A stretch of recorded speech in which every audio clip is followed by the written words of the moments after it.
Billy, you stupid L.A. cunt. All right, here we go. You never mentioned why exactly you moved to L.A.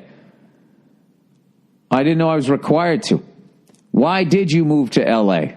I just listened to you and Jim Florent cunt / Florentine, he said. And Florentine said he didn't see a difference with comedians in New York City. I find it hard to imagine that L.A. Oh, God, this guy. I find it hard to imagine. I'm just going to read exactly what he wrote. I find it hard to imagine that L.A. there are a lot less cunts in the audience that get offended too easily. You then agreed with Jim that maybe it's because you now live there and are used to it. But the way you said it didn't seem believable. So what's the deal? All right, like, there wasn't one capital letter, no punctuation whatsoever, a couple of periods maybe. I'm not required to tell you why I fucking moved out here, but I will, to eat up some time. I was living in New York. I was just sick of being there. It just gets a point where, you know, you get to be too old and you're like, I can't live like an animal anymore, which means you're either going to move outside the city or in my business, you're going to go to L.A. And I had nothing going on in my career other than the Opie and Anthony show. But the writing was on the wall with that show where, you know, those guys, like, they had a bunch of comics on, and I was one of them. Jim Norton got us all in. And, you know, there was no money in the budget to pay us.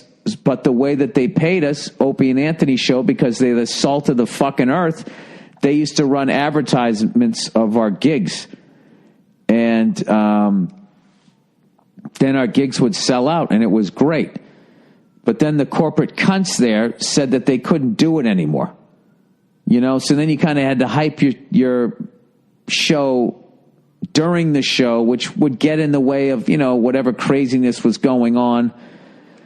So that's kind of where my career was at. I was on a radio show and I wasn't getting paid. I wasn't getting any acting work. And the only way I was getting paid on the Opie and Anthony show, they no longer let them do.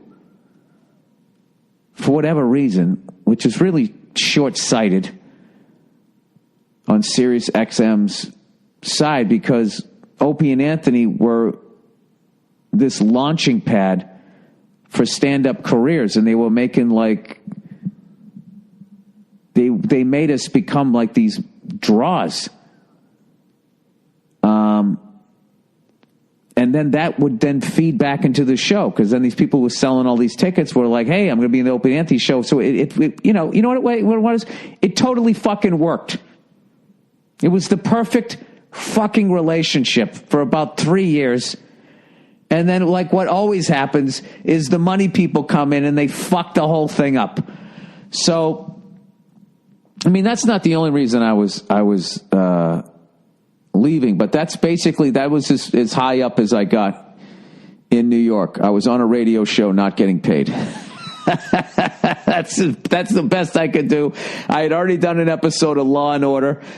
So, you know, and I couldn't get on The Sopranos because that was a bunch of Italians and I looked like fucking Billy Redface over here. So there was like no opportunity left for me.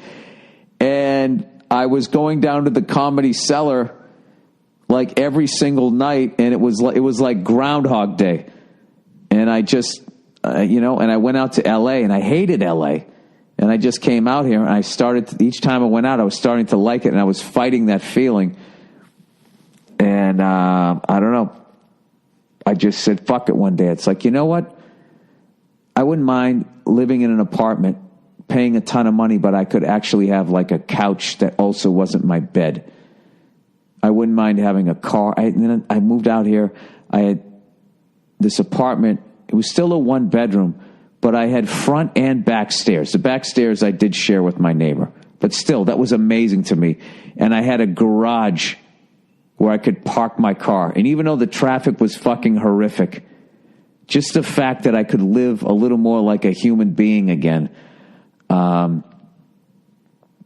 was appealing, and then there was a ton of acting work out here that I could potentially get. And I moved out here, and within the first year, I got on Breaking Bad. So that's why I came out here. But I do have to tell you that I thought when I came out here that the comedy scene was horrific. So what I was trying to say on the podcast is when I go back to New York now, I think it's just changed, but because I'm not there every day, I noticed the change. And out here last night, I was telling a couple of jokes and there was silence. So maybe that's what it was. I don't know why you took it so personally, but that is a big fucking thing, the whole East Coast, West Coast thing. I do, however, I'm one of those weird people that I do love both coasts, but, I don't know. I'm kind of out here right now. I used to think like I'll always move back, but now I don't know that I will. Who knows? I don't fucking know. I have no idea.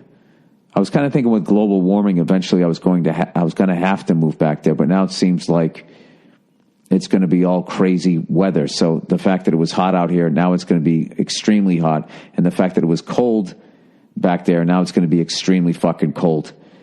And I don't know. I did like 40-something winters back east. Okay, I put my time in. All right?